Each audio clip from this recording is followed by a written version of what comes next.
ಬೀದರ್ ಜಿಲ್ಲೆಯ ಎಲ್ಲ ಜನತೆಗೆ ನಮಸ್ಕಾರಗಳು. ನಾನು ಗುರುನಾಥ್ ವಡ್ಡೆ.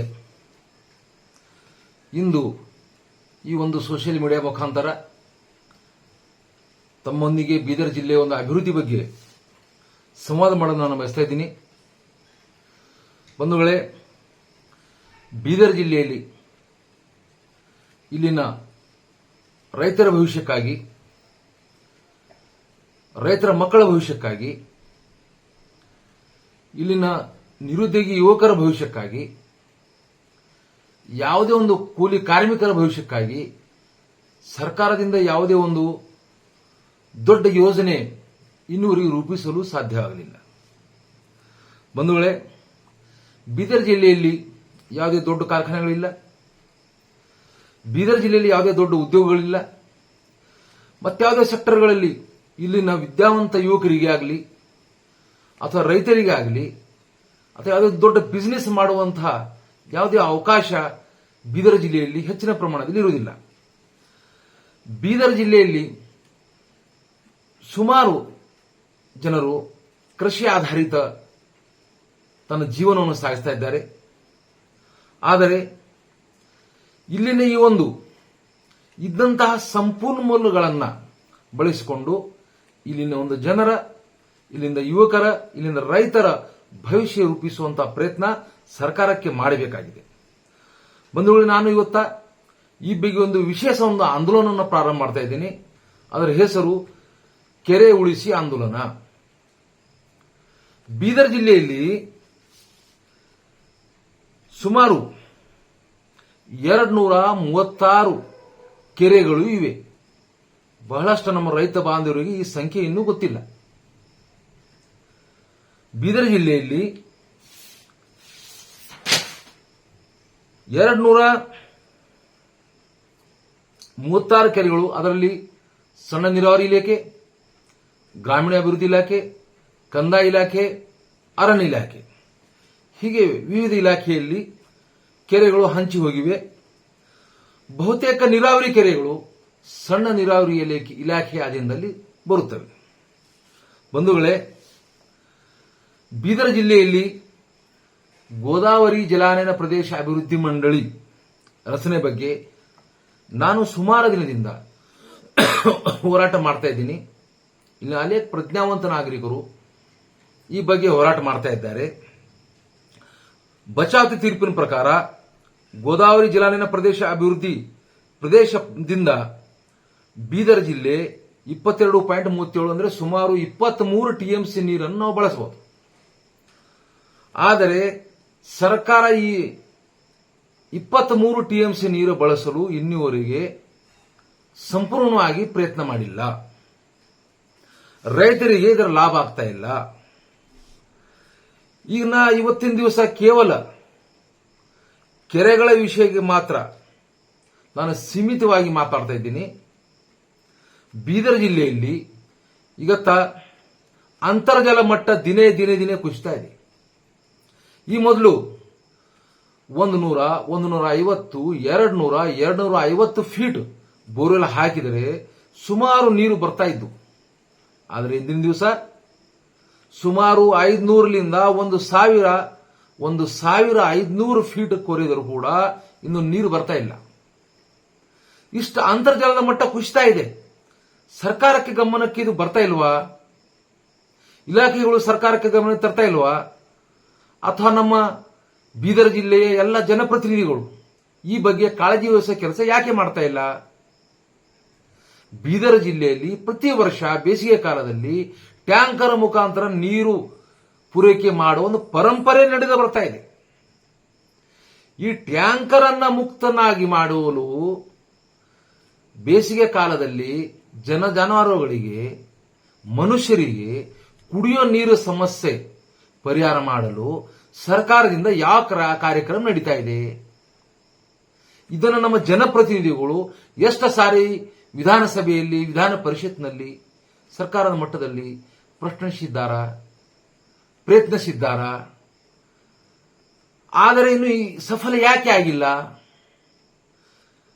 ಸರ್ಕಾರ ಕೇವಲ ದಕ್ಷಿಣ ಕರ್ನಾಟಕದ್ದೇನು, ಅನೇಕ ಜನಗಳು ದಕ್ಷಿಣ ಕರ್ನಾಟಕಕ್ಕೆ ಮಾತ್ರ ಸೀಮಿತವಾಗಿ. ಯಾವುದೇ ದೊಡ್ಡ ಪ್ರಾಜೆಕ್ಟ್ಗಳು, ನೀರಾವರಿ ಪ್ರಾಜೆಕ್ಟ್ ಇಲ್ಲಿ ಇಲ್ಲ. ಆದರೆ ಹರಿಯುವ ಒಂದು ಮಾಂಜರಾ ನದಿಗೆ ಏನು ಬ್ಯಾರೇಜ್ಗಳು ನಿರ್ಮಾಣವಾಗಿ ಅವು ಕೂಡ ಇವತ್ತ ನೀರು ತಡೆಯುವಲ್ಲಿ ವಿಫಲವಾಗ್ತಾ ಇವೆ. ರೈತರಿಗೆ ಲಾಭ ಆಗ್ತಾ ಇಲ್ಲ.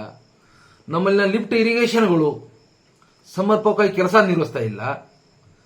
ಅದೇ ಪ್ರಕಾರ ನಮ್ಮ ಏನು 236 ಕೆರೆಗಳು ಇದ್ದಾವ. ಈ ಕೆರೆಗಳಲ್ಲಿ ಮುಖಾಂತರ ಇದರಲ್ಲಿ ಕೆಲವು ಜಿನುಗು ಕೆರೆಯಿವೆ, ಕೆಲವು ನೀರಾವರಿ ಕೆರೆಯಿವೆ. ಈ ನೀರಾವರಿ ಕೆರೆಗಳಲ್ಲಿ ಮುಖಾಂತರ ರೈತರಿಗೆ ನೀರು ಉಣಿಸುವ ಕಾಲುವೆಗಳಲ್ಲಿ ಕೊನೆ ಹಂತವರೆಗೆ ನೀರು ಹರಿತಾ ಇದ್ದಾವ. ಎಷ್ಟು ಜನಪ್ರತಿನಿಧಿಗಳು ಇದನ್ನು ಗಮನಿಸಿದಾರ? ಬಂಧುಗಳೇ, ಬೀದರ್ ಜಿಲ್ಲೆಯಲ್ಲಿನ 236 ಕೆರೆಗಳು ಕೂಡ ಈಗ ರಕ್ಷಣೆ ಮಾಡುವ ಅವಶ್ಯಕವಾಗಿದೆ. ಬೀದರ್ ಜಿಲ್ಲೆಯ ಬಹುತೇಕ ಕೆರೆಗಳು ಇಂದು ಒತ್ತುವರಿ ಆಗ್ತಾ ಇದ್ದಾವೆ. ಕಾಲುವೆಗಳು ಒತ್ತುವರಿ ಆಗ್ತಾ ಇದ್ದಾವ. ಕೆರೆ ಅಂಗಳ ಕೂಡ ಒತ್ತುವರಿ ಆಗ್ತಾ ಇದೆ. ಯಾರು ಹೇಳೋರಿಲ್ಲ, ಯಾರು ಕೇಳೋರಿಲ್ಲ ಎಂಬಂತ ಪರಿಸ್ಥಿತಿ ಇಲ್ಲಿದೆ. ಮಾನ್ಯ ಸುಪ್ರೀಂ ಕೋರ್ಟ್ ನಿರ್ದೇಶನದ ಪ್ರಕಾರ ಕೆರೆ ಸಂರಕ್ಷಣೆ ಮತ್ತು ಅಭಿವೃದ್ಧಿ ಪ್ರಾಧಿಕಾರದಿಂದ ಕೆರೆಯನ್ನು ಉಳಿಸುವ ಕೆಲಸ ಮಾಡಬೇಕಾಗಿದೆ. ಆದರೆ ಜಿಲ್ಲಾಧಿಕಾರಿಗಳ ಅಧ್ಯಕ್ಷತೆಯಲ್ಲಿರುವ ಕೆರೆ ಸಂರಕ್ಷಣೆ ಮತ್ತು ಅಭಿವೃದ್ಧಿ ಪ್ರಾಧಿಕಾರ ಎಷ್ಟು ಸಾರಿ ಸಭೆ ನಡೆಸ್ತಾ ಇದೆ. ಕೆರೆ ಸಂರಕ್ಷಿಸಲು, ಕಾಲುವೆಗಳನ್ನು ಸಂರಕ್ಷಿಸಲು ಇಲ್ಲಿವರೆಗೆ ಯಾವ ಕಾರ್ಯಕ್ರಮಗಳು ಹಾಕಿಕೊಂಡಿದ್ದಾರೆ? ಎಷ್ಟು ಕೆರೆಗಳ ಸರ್ವೆ ಆಗಿದೆ? ಎಷ್ಟು ಕೆರೆಗಳು ಒತ್ತುವರಿಯಿಂದ ಮುಕ್ತಗೊಳಿಸಲಾಗಿದೆ? ಇನ್ನು ಎಷ್ಟು ಕೆರೆಗಳು ಒತ್ತುವರಿಯಲ್ಲಿದ್ದಾವ? ಇದನ್ನ ಬಹಿರಂಗಪಡಿಸಬೇಕು. ಬಂಧುಗಳೇ, ಬೀದರ್ ಜಿಲ್ಲೆಯಲ್ಲಿನ ಈ 236 ಸಣ್ಣ ದೊಡ್ಡ ಕೆರೆಗಳು ಇವನ್ನು ಸಂರಕ್ಷಿಸಿದರೆ ಬೀದರ್ ಜಿಲ್ಲೆಯಲ್ಲಿ ನೀರಿನ ಒಂದು ಮಟ್ಟವನ್ನು ಸುಧಾರಿಸಬಹುದು. ಬಂಧುಗಳೇ, ಈ ಒಂದು ಸಂದರ್ಭದಲ್ಲಿ ಜಿಲ್ಲೆಯ 136 ಕೆರೆಗಳು ಕೂಡ ನಾವು ರಕ್ಷಣೆ ಮಾಡಬೇಕಾಗಿದೆ. ಆದರೆ ನಾನು ಇಂದು ಕೆರೆಗಳು ಉಳಿಸಿ ಆಂದೋಲನದ ಮುಖಾಂತರ ಜಿಲ್ಲೆಯಲ್ಲಿ ಸಂಪೂರ್ಣ ಜಿಲ್ಲಾದ್ಯಂತ ಎಲ್ಲ ಕೆರೆಗಳನ್ನು ಸಂಚರಿಸಿ ಇಂದು ಕೆರೆಗಳನ್ನು ಉಳಿಸುವ ಕೆಲಸ ಮಾಡಲು ನಾನು ಪಣ ತೊಟ್ಟಿದ್ದೀನಿ. ತಮ್ಮೆಲ್ಲರ ಸಹಕಾರ, ರೈತರ ಸಹಕಾರ, ಜನಪ್ರತಿನಿಧಿಗಳ ಸಹಕಾರ, ಸರ್ಕಾರದ ಸಹಕಾರ, ಸಂಘ ಸಂಸ್ಥೆಗಳ ಸಹಕಾರ, ರೈತ ಸಂಘಗಳ ಸಹಕಾರ, ಪ್ರಗತಿಪರ ಹೋರಾಟಗಾರರ ಸಹಕಾರ ನನಗೆ ಬೇಕಾಗಿರುತ್ತದೆ. ಈ ಕೆರೆಯನ್ನು ಉಳಿಸಿ ನಮ್ಮ ನೀರಿನ ಒಂದು ರಕ್ಷಣೆ ಮಾಡಬೇಕಾಗಿದೆ. ಆದರೆ ಮೊಟ್ಟ ಮೊದಲು ನಾನು ಈ ಆಂದೋಲನವನ್ನು ಕಮಲಗರ್ ತಾಲೂಕಿನಿಂದ ನಾನು ಪ್ರಾರಂಭ ಮಾಡ್ತಾ ಇದ್ದೀನಿ. ಆ ನಂತರ ಔರಾದ್ ತಾಲೂಕು, ಅಂದರೆ ಔರಾದ್ ವಿಧಾನಸಭಾ ಕ್ಷೇತ್ರ, ಆ ನಂತರ ಹಂತ ಹಂತವಾಗಿ ಮುಂದಿನ ತಾಲೂಕುಗಳಿಗೆ ಕೆರೆ ಉಳಿಸಿ ಆಂದೋಲನವನ್ನು ನಾನು ವಿಸ್ತರಣೆ ಮಾಡ್ತಾ ಹೋಗ್ತೀನಿ. ಬಂಧುಗಳೇ, ಔರಾದ್ ತಾಲೂಕಿನಲ್ಲಿ ಒಟ್ಟು ಸಣ್ಣ ದೊಡ್ಡ 79 ಕೆರೆಗಳಿವೆ. ಅದರಲ್ಲಿ ಗ್ರಾಮೀಣ ಅಭಿವೃದ್ಧಿ ಇಲಾಖೆ ಅಧೀನದಲ್ಲಿ 44, ಸಣ್ಣ ನೀರಾವರಿ ಇಲಾಖೆಯ ವ್ಯಾಪ್ತಿಯಲ್ಲಿ 35, ಅದರಲ್ಲಿ 30 ನೀರಾವರಿ ಕೆರೆಗಳು, 5 ಜಿನುಗು ಕೆರೆಗಳು. ಈ ರೀತಿಯಾಗಿ ಒಟ್ಟು ಔರಾದ್ ಮತ್ತು ಕಮಲಗರ್ ತಾಲೂಕಿನಲ್ಲಿ 79 ಕೆರೆಗಳು ಇದ್ದಾವ. ನಾವು ಅವನು ಹಂತ ಹಂತವಾಗಿ ಪ್ರತಿಯೊಂದು ಕೆರೆಯ ಅದರ ಅಚ್ಚುಕಟ್ಟ ಪ್ರದೇಶ, ಕೆರೆಯ ಎಡದಂಡೆ ಕಾಲುವೆ, ಬಲದಂಡೆ ಕಾಲುವೆ, ಅದರ ವಿಸ್ತೀರ್ಣ, ನೀರು ಹರಿಸುವ ಕಾಲುವೆಯ ಕೊನೆಯ ಹಂತದವರೆಗೂ ನೀರು ಹರಿತಾ ಇದೆಯೇನು ಎಂಬುದರ ಬಗ್ಗೆ ಗಮನ ಹರಿಸಿ, ಇದರ ಬಗ್ಗೆ ಒಂದು ಅಧ್ಯಯನ ನಡೆಸಿ ಸರ್ಕಾರದ ಮಟ್ಟದಲ್ಲಿ ಮನವಿಯನ್ನು ಸಲ್ಲಿಸಿ ಬೀದರ್ ಜಿಲ್ಲೆಯ ಕೆರೆಗಳನ್ನು ಉಳಿಸುವ ಪ್ರಯತ್ನ ಮಾಡಲು ನಾನು ಬಯಸ್ತಾ ಇದ್ದೀನಿ. ಬಂಧುಗಳೇ, ನಾನು ಇವತ್ತು ಏಕಾಏಕಿ ಕೆರೆ ಉಳಿಸಿ ಆಂದೋಲನ ಪ್ರಾರಂಭ ಮಾಡಿಲ್ಲ. ನಾನು ಇಲ್ಲಿವರೆಗೆ ಸಾರ್ವಜನಿಕ ಸೇವೆಯಲ್ಲಿ ಸಾರ್ವಜನಿಕ ಸಮಸ್ಯೆ ಪರಿಹರಿಸಲು, ಪ್ರಜಾಪ್ರಭುತ್ವ ಬಲಗೊಳಿಸಲು, ಭ್ರಷ್ಟಾಚಾರ ನಿಯಂತ್ರಿಸಲು, ಜನರಿಗೆ ಮೂಲಭೂತ ಸೌಕರ್ಯಗಳನ್ನು ಒದಗಿಸಿಕೊಡಲು ಮಾನ್ಯ ಕರ್ನಾಟಕ ರಾಜ್ಯ ಉಚ್ಚ ನ್ಯಾಯಾಲಯ ಬೆಂಗಳೂರಿನಲ್ಲಿ ನಾನು 235 ಸಾರ್ವಜನಿಕ ಹಿತಾಸಕ್ತಿ ಅರ್ಜಿಗಳನ್ನು ನಾನು ಇಲ್ಲಿವರೆಗೆ ಸಲ್ಲಿಸಿರುತ್ತೇನೆ. ಅದರಲ್ಲಿ ನೀರಾವರಿಗಾಗಿ ಈ ಕೆರೆಗಳ ಉಳಿಸುವುದು, ಅಂತರ್ಜಲ ಮಟ್ಟ ಹೆಚ್ಚಿಸುವುದು, ಕೆರೆ ಸಂರಕ್ಷಣೆ ಮಾಡುವುದು, ಗೋದಾವರಿ ಜಲಾನಯನ ಪ್ರದೇಶ ಅಭಿವೃದ್ಧಿ ಮಂಡಳಿ ರಚನೆ ಮಾಡುವುದು ಬಗ್ಗೆ ನಾನು ಅನೇಕ ಹೋರಾಟ ಮಾಡಿರುತ್ತೇನೆ ಹಾಗೂ ಹೈಕೋರ್ಟ್ನಲ್ಲಿ ಕೂಡ ಈ ಬಗ್ಗೆ ಸಾರ್ವಜನಿಕ ಹಿತಾಸಕ್ತಿ ಅರ್ಜಿಯನ್ನು ಸಲ್ಲಿಸಿರುತ್ತೇನೆ. ಮಾನ್ಯ ನಾನು ಬೀದರ್ ಜಿಲ್ಲೆಯಲ್ಲಿ ಇನ್ನೂ 100 ಹೊಸ ಕೆರೆಗಳು ಹೊಸದಾಗಿ ನಿರ್ಮಾಣ ಮಾಡಬೇಕೆಂದು ನಾನು ಹೈಕೋರ್ಟ್ನಲ್ಲಿ ಅರ್ಜಿ ಸಲ್ಲಿಸಿರುತ್ತೇನೆ. 2021ರಲ್ಲಿ ಇದನ್ನು ಇನ್ನೂ ಹೈಕೋರ್ಟ್ ನಡೀತಾ ಇದೆ. ಅದೇ ರೀತಿಯಾಗಿ ಬೀದರ್ ಜಿಲ್ಲೆ ಎಲ್ಲ ಕೆರೆ ಮತ್ತು ಕಾಲುವೆಗಳ ಸಂರಕ್ಷಣೆ ಆಗಬೇಕು, ಅದರಲ್ಲಿನ ಅವ್ಯವಹಾರಗಳ ತನಿಖೆ ಆಗಬೇಕು ಎಂದು ಕೂಡ ನಾನು ಹೈಕೋರ್ಟ್ನಲ್ಲಿ ಮನವಿ ಸಲ್ಲಿಸಿದ್ದೀನಿ. ಅದೇ ರೀತಿಯಾಗಿ ಇತ್ತೀಚೆಗೆ ನಾನು ಕಮಲಾರ ತಾಲೂಕಿನ ಹೊರಾಂಡಿ ಹತ್ತಿರದ ಏತ ನೀರಾವರಿ ಯೋಜನೆ, ಈ ಏತ ನೀರಾವರಿ ಯೋಜನೆಯಿಂದ ಸೋನಾಳ ಮತ್ತು ಹೊರಾಂಡಿ 2 ಗ್ರಾಮಗಳಿಗೆ ಸಾವಿರಾರು ಎಕರೆ ಭೂಮಿಗೆ ನೀರು ಉಣಿಸಲು ಸಾಧ್ಯ. ಇದರ ಬಗ್ಗೆ ನಾನು ಹೈಕೋರ್ಟ್ನಲ್ಲಿ ಹೋಗಿದ್ದೇನೆ. ಮತ್ತೆ ಕೆರೆಗಳ ಒತ್ತುವರಿ ತೆರವುಗೊಳಿಸಲು, ಕೆರೆ ಸಂರಕ್ಷಣೆ ಮಾಡಲು ಅದರ ಬಗ್ಗೆ ಕೂಡ ನಾನು ಹೈಕೋರ್ಟ್ನಲ್ಲಿ ಮೊರೆ ಹೋಗಿದ್ದೇನೆ. ಒಟ್ಟಾರೆ ಬೀದರ್ ಜಿಲ್ಲೆಯಲ್ಲ ನೀರಾವರಿ ಸೌಲಭ್ಯವನ್ನು ನಾವು ಪಡೆಯಲು ಬಚಾವ್ ತೀರ್ಪಿನ ಪ್ರಕಾರ ಬೀದರ್ ಜಿಲ್ಲೆಗೆ ಪಾಲಿಗೆ ಬಂದಿಂದ ಸುಮಾರು 23 TMC ನೀರು ನಾವು ಬಳಸಿಕೊಳ್ಳಲಿಕ್ಕೆ ಗೋದಾವರಿ ಜಲಾನಯನ ಪ್ರದೇಶ ಅಭಿವೃದ್ಧಿ ಮಂಡಳಿ ರಚನೆ ಬಗ್ಗೆ ಕೂಡ ನಾನು ಮಾನ್ಯ ಕರ್ನಾಟಕ ರಾಜ್ಯ ಉಚ್ಚ ನ್ಯಾಯಾಲಯ ಬೆಂಗಳೂರಿನಲ್ಲಿ ನಾನು ಅರ್ಜಿ ಸಲ್ಲಿಸಿದ್ದೀನಿ. ಈ ರೀತಿಯಾಗಿ ಅನೇಕ ಹೋರಾಟಗಳು ಮಾಡಿದ ನಂತರ ನನಗೆ ಒಂದು ಮನವರಿಕೆ ಆಯಿತು. ಈ ರೀತಿಯಾಗಿ ಒಂದು ವಿಚಾರವನ್ನು ಯಾವಾಗ ನಾವು ಹೋರಾಟ ಮಾಡ್ತಾ ಇದ್ದೇವೆ ರೈತರ ಪರವಾಗಿ, ಈ ಒಂದು ಕೆರೆ ಉಳಿಸುವ ಬಗ್ಗೆ, ಸಂರಕ್ಷಿಸುವ ಬಗ್ಗೆ, ಇದಕ್ಕೆ ಒಂದು ಸಮಗ್ರವಾದ ಒಂದು ಹೋರಾಟ ರೂಪಿಸುವ ಅವಶ್ಯಕತೆ ಇದನ್ನು ಮನವರಿಕೆ ಆದಾಗ ಇವತ್ತು ನಾನು ಕೆರೆ ಉಳಿಸಲು, ಕೆರೆ ಉಳಿಸಿಯ ಆಂದೋಲನವನ್ನು ನಾನು ಪ್ರಾರಂಭ ಮಾಡ್ತಾ ಇದ್ದೀನಿ. ಅದರ ಮೊದಲನೇ ಭಾಗ ನಾನು ಔರಾದ್ ವಿಧಾನಸಭಾ ಕ್ಷೇತ್ರದಿಂದ ನಾನು ಪ್ರಾರಂಭ ಮಾಡ್ತಾ ಇದ್ದೀನಿ. ಆ ಭಾಗವಾಗಿ ನಾನು ಇವತ್ತ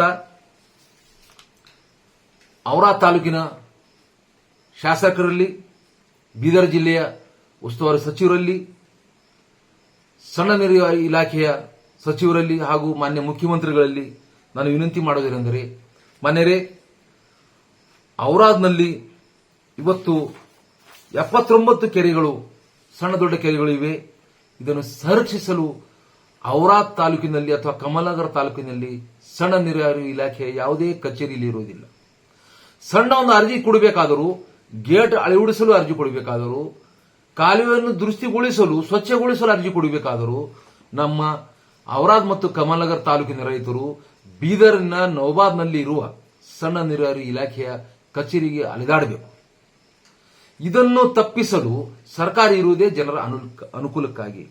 ಅದಕ್ಕೆ ನಾನು ಸರ್ಕಾರದಲ್ಲಿ ಪ್ರಾರ್ಥಿಸುತ್ತೇನೆ. ಔರಾದ್ನಲ್ಲಿ ಈ ಮುಂಚೆ ಸಣ್ಣ ನೀರಾವರಿ ಇಲಾಖೆಯ ಉಪವಿಭಾಗ ಕಚೇರಿ ಇತ್ತು.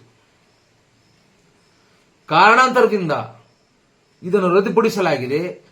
ಮತ್ತೊಮ್ಮೆ ಈ ಬಗ್ಗೆ ಔರಾದ್ನಲ್ಲಿ ಈಗಲೂ ಸಣ್ಣ ನೀರಾವರಿ ಇಲಾಖೆಯ ಕಚೇರಿ ಇದೆ, ಕಟ್ಟಡ ಇದೆ, ವಸತಿ ಗೃಹಗಳಿವೆ, ಎಲ್ಲವೂ ಇದೆ.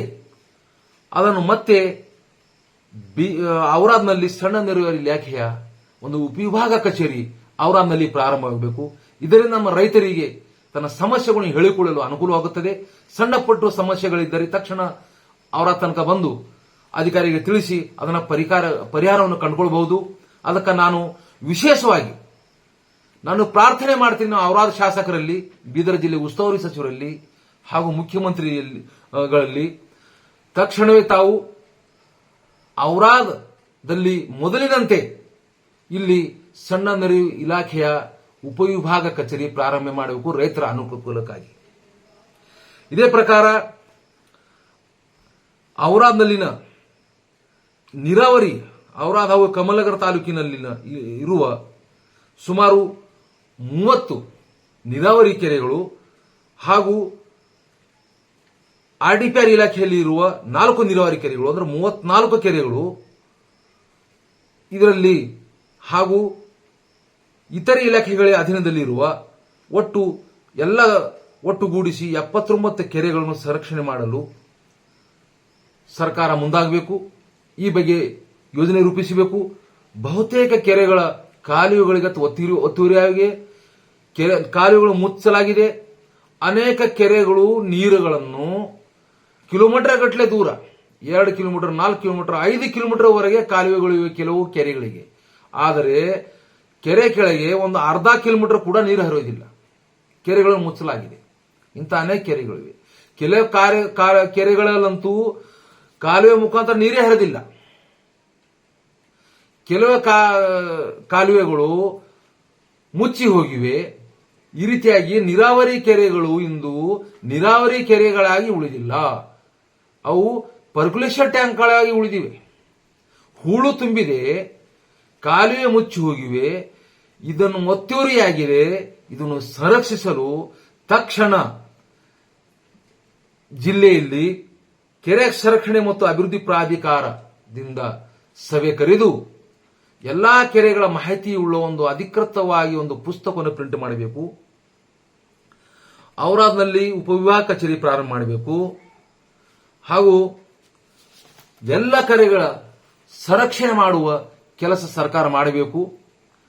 ಈ ಉದ್ದೇಶದಿಂದ ನಾನು ಗುರುನಾಥ್ ವಡ್ಡೆ ಇವತ್ತಿನಿಂದ ಬೀದರ್ ಜಿಲ್ಲೆಯ ಕೆರೆಗಳು ಉಳಿಸಿ ಆಂದೋಲನ ಪ್ರಾರಂಭ ಮಾಡ್ತಾ ಇದ್ದೀನಿ. ನಾನು ನಾಳೆಯಿಂದಲೇ ಪ್ರತಿದಿನ ಒಂದರಂತೆ ಒಂದು ಕೆರೆಗಳಿಗೆ ಭೇಟಿ ನೀಡಿ ಆ ಕೆರೆಗಳನ್ನು ಪರಿಶೀಲಿಸಿ ಆ ಕೆರೆಯನ್ನು ಮಾಹಿತಿ ಒಂದು ಸಂಗ್ರಹ ಮಾಡಿ ಅದನ್ನು ಪರಿಹರಿಸಲು ಸರ್ಕಾರದ ಮಟ್ಟದಲ್ಲಿ ನಾನು ಪ್ರಯತ್ನ ಮಾಡುತ್ತೇನೆ. ಹಾಗೂ ಎಲ್ಲ ಪ್ರಜಾಪ್ರಭುತ್ವ ವ್ಯವಸ್ಥೆ ಎಲ್ಲಿ ಯಾವ್ಯಾವ ವ್ಯವಸ್ಥೆ ಇವೆ ಆ ವ್ಯವಸ್ಥೆಯ ಮುಖಾಂತರ ಕೆರೆಗಳನ್ನು ಸಂರಕ್ಷಿಸಲು ನಾನು ಪ್ರಯತ್ನ ಮಾಡುತ್ತೇನೆ. ಕೊನೆ ಹಂತಕ್ಕೆ ಲೋಕಾಯುಕ್ತ ಸಂಸ್ಥೆ ಆಗಲಿ ಹಾಗೂ ಮಾನ್ಯ ಕರ್ನಾಟಕ ರಾಜ್ಯ ಉಚ್ಚ ನ್ಯಾಯಾಲಯವಾಗಲಿ ಇದರ ಮುಖಾಂತರ ಕೂಡ ನಾನು ಬೀದರ್ ಜಿಲ್ಲೆಯಲ್ಲಿನ ಎಲ್ಲ 236 ಕೆರೆಗಳನ್ನು ರಕ್ಷಿಸಲು ನಾನೀಗ ಪಣ ಮಾಡಿದ್ದೀನಿ. ಕೆರೆ ಉಳಿಸುವ ತನಕ ನನ್ನ ಹೋರಾಟ ನಿಲ್ಲುವುದಿಲ್ಲ.